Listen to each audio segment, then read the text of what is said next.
was that exercise? I'm going to need the person that you've identified at your table to just quickly summarize what it is you feel you do at your centers, because you are representing your specific work area. What is it you think you do as a group, what you provide, and I want to know if there's anyone who didn't think they would be missed if they didn't show up for work. Is there anyone who didn't think you wouldn't be missed? Oh, so we all would be missed if we showed up for work, right? Okay. So what did you guys have at your table? What do you do? We help build future leaders. So we said we provide a safe, secure learning environment for the nurturing and growth of children, which enable the children to become positive, active societal members. So we believe that what we're doing matters and that these children need us. Okay. I like the statement you started out first with. What was that again? We help build future leaders. You help build future leaders. Who doesn't do that here? Is there a group that doesn't do that? What do you have that's different?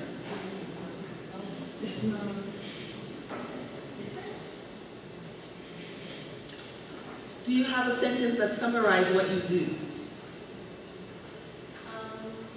provide a safe and caring environment for children to tap into their lives. Safety and caring. Great. What do you guys do? It's the same. We provide a healthy and caring environment for the children and their families. Healthy, caring environment. Okay. Okay. So, sorry. You looking at me? Next table, directly behind the one that just read. Who's reading at your table? We to provide caring learning opportunities for children, as well as continuing and helping to increase the learning that's going on in the schools. We're a school-age center. Monitoring on what they're learning and doing in school and build on what they're doing in the. So it's a collaborative learning process occurring between your center and the school for the development of the children. Table directly behind you. We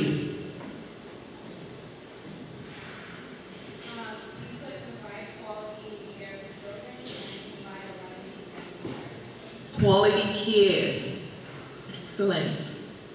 Okay, who has something different? Yes.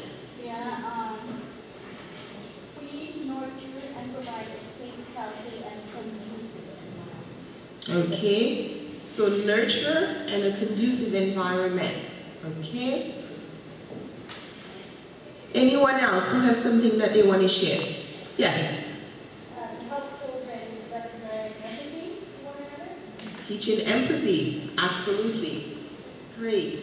Yes. Love and understanding. Love and understanding. Yes. Provide quality and equal care for all children. Quality and equal care. What else? Yes. Provide a safe, loving, nurturing environment for the children in our care and provide a peace of mind for the parents. Peace of mind for the parents. So basically there is a common theme in everything that's said, and I believe those of you who haven't responded, you have something similar, right? What is the key message here? You are providing a service that contributes to the wellness of people's lives. Do you think those parents could go to work every day if they didn't have some confidence that their children are being well cared for? Right? They're able to concentrate on their work. They're able to do their work well because you do your job well. And what we're saying, the essence of this is that your job contributes to the wellness of these children and to the wellness of their families. So it's incredibly important for you to recognize the value of the service you provide and to ensure that you're doing everything you can so you can continue to do that. Does that make sense? If you're doing something well, it's important that you are able to sustain it. Otherwise, you burn out and you're not able to continue. So what we're doing here is looking at ways that what we do add to people's lives. What you do add to people's lives. And we've come up with many, many ways, far more than 2 ways, of how what you do, the service you provide, add to people's lives. So when we think about our purpose, why we come to work, it's really about us being able to provide a service that adds to people's life and add to their wellness, their sense of well-being, and of course, allowing us to do it in an environment that is safe and caring and supportive is an added benefit. So when we are doing that, what would happen if every time you were concentrating on providing a safe learning environment for the children in your care, someone was poking at you and doing mean things to you? I'm not thinking about the children, although there are instances, but that's not our focus. What if your peers and your colleagues were creating an opportunity or creating a situation that made it difficult for you to provide the great service that you do to the children? What would happen? Absolutely, you couldn't do your job well, right? And how would that make you feel? Sad. Well, you would leave work with a sense of dissatisfaction, right? And not want to be there. Pardon me? And not want to be there. Absolutely, you would not want to be there. Lose focus. Pardon me? Lose focus. Lose focus. Yes, absolutely. Absolutely. You would be forgetting about the children and you would be paying attention to try to protect yourself, because we have a natural desire for self-preservation. Safety is one of the things we want to do, right? We want to protect ourselves. And so you would naturally be trying to protect yourself, and you would be paying less attention to the work that you're doing. So there are some key things we need to talk about, and it's how do we do relationships well? How much time do you spend at work?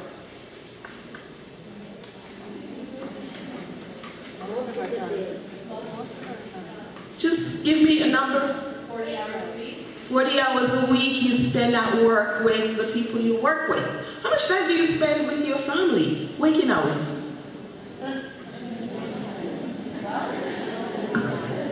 I can hear you. 3 hours a day. 3 hours a day. Most of the time you're home with your family, you're sleeping or doing housework, right? Reality, right? So the time you spend more time at work and your relationships at work are incredibly important. Do you want to know what the research has found? There's a new field of psychology called positive psychology, and they found that more than money, more than status, more than income, the quality of our relationships determine how happy we are and how well we live. Isn't that amazing? So we're not only at work to provide a service. Because we spend so much time at work, we're also here to learn how to do relationships well. And in your cases, you are demonstrating to little people, tiny people, who spend more time with you than their parents, how to do relationships well. That's an awesome responsibility. Do you know that? You are imprinting on them how to do relationships well, how to collaborate, how to communicate well, emotional fitness, how to manage my anger and my frustration, how to think positively or not. So your job and what you do, more than a lot of people, have a long-lasting impact, because you are, in essence, impacting other little people who are looking up to you. They're part of their world. You define their new world, their whole new world order. You define. Well, there are some key things we want in life. We all want to be able to have good relationships. We all want to be able to have relationship with others. I mean, most of us start up and we really just want to go right here first to fun, right? That's what we want, right? But in order for us to have fun in the relationship wheel, it reminds us that we need to do some things in advance. So the first thing we need to do is have a good relationship with ourselves and then with others. So the whole essence of what I teach is you cannot give what you don't have. If you don't like yourself, are you going to like me? Not likely. So it's important for you to start liking yourself, getting to know yourself, recognizing yourself. And we're going to talk about that. We're going to talk about acknowledging each other because it's key to getting us there.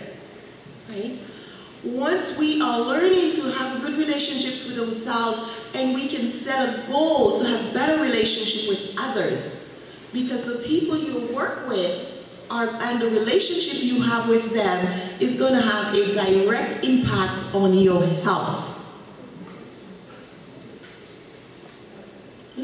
It will determine whether you get high blood pressure,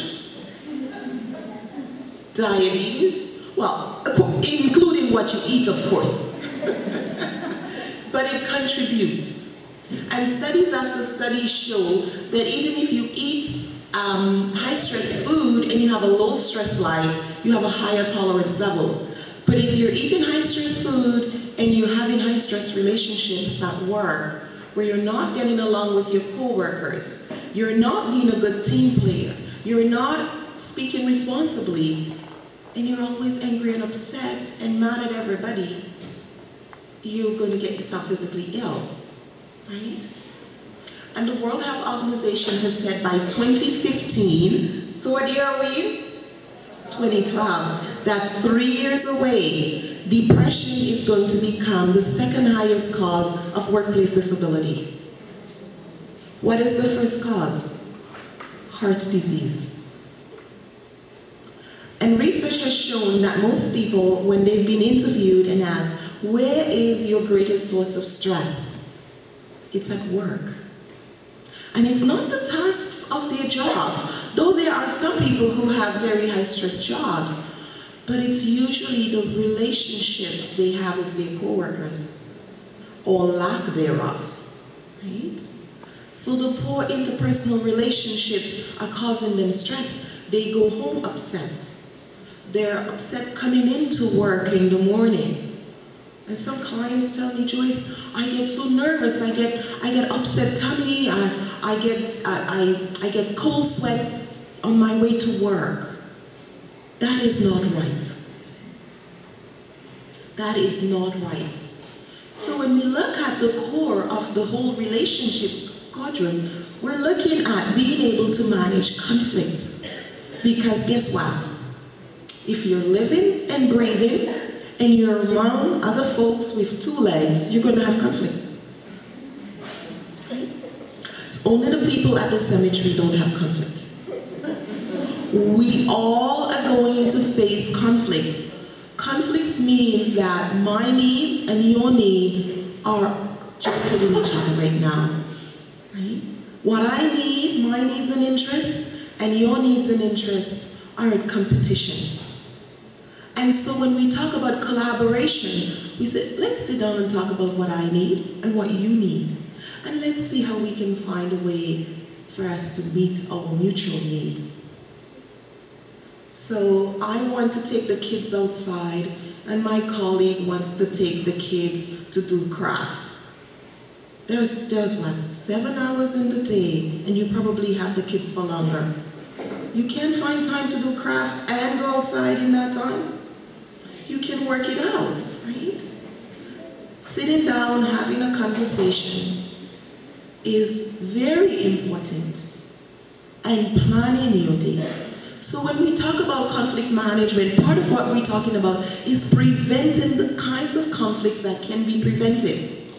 That means planning your days, planning your programs, sharing your ideas with each other, asking each other for their input, working according to your strengths. So your coworker likes to clean up and you like to do craft. Well, pair up. Ask ask, are there times that you want me to do some of the cleaning up too?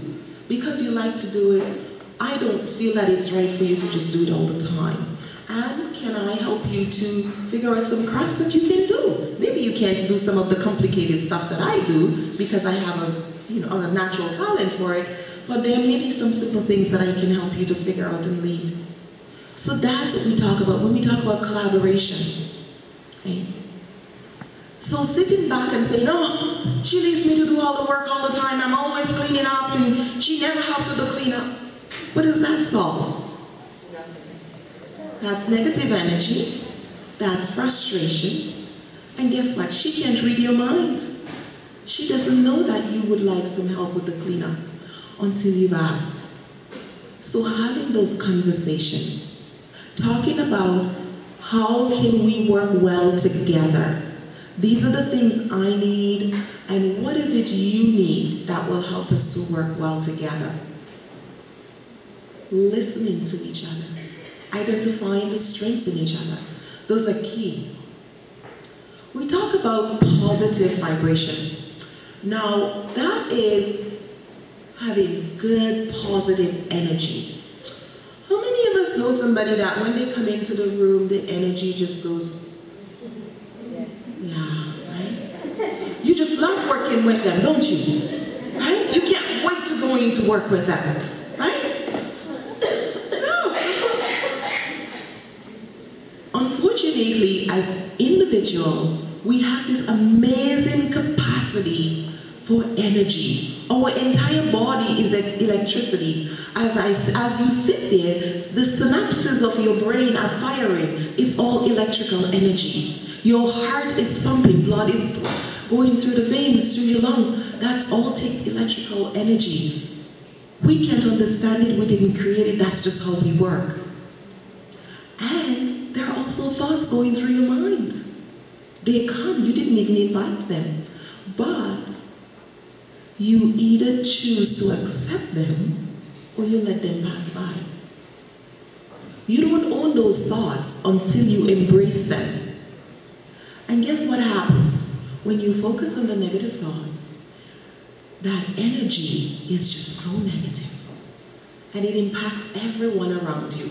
The kids misbehave when you're with them. Well, how come the kids are so good when you're there, and when I'm there, they misbehave? I wonder what kind of energy they're feeling around you. You might want to reprogram your thoughts. What is your intention? What is your expectation? The kids used to misbehave when I was with them, but as of now, I'm going to hold that intention that they're going to be really positive, we're going to work well together, and I'm going to focus on that. Because we get what we expect in life, and that impacts our well-being. So when you think about the energy you set, you had a fight with your spouse, or you had an upset, somebody ran you over, almost run you off the road on your way to work, and you're coming to work and you're huffing and puffing and you're, and how is that going to help to the wellness of the workplace? Let it go. You're actually still alive. The last person probably wasn't as lucky. So be grateful that you are all well and okay and you can be at work. Ask for help if you need. Ask for a moment.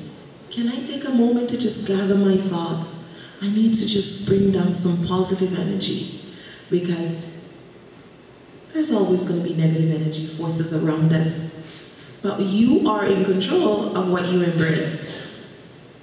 So having positive energy is critical to a healthy workplace. Think of when you start feeling down and you start feeling low energy and you start feeling that the world is, on your shoulder and you don't like the people you work with and they can't do anything right, just start thinking, what am I thinking?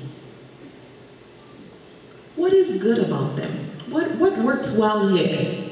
Focus on that and shift that energy, because it's really a fundamental part of maintaining a positive energy in your workplace. We talked about collaboration already. Belonging. How many of you feel valued at work? Put your hand up. I'm going to ask again, how many of you feel valued at work? And only put your hand up if you truly feel valued. Okay, I want you to take a look around the room. Less than 40% of our hands went up. So I want you, at your table, to have a discussion about how you can help each other feel valued at work.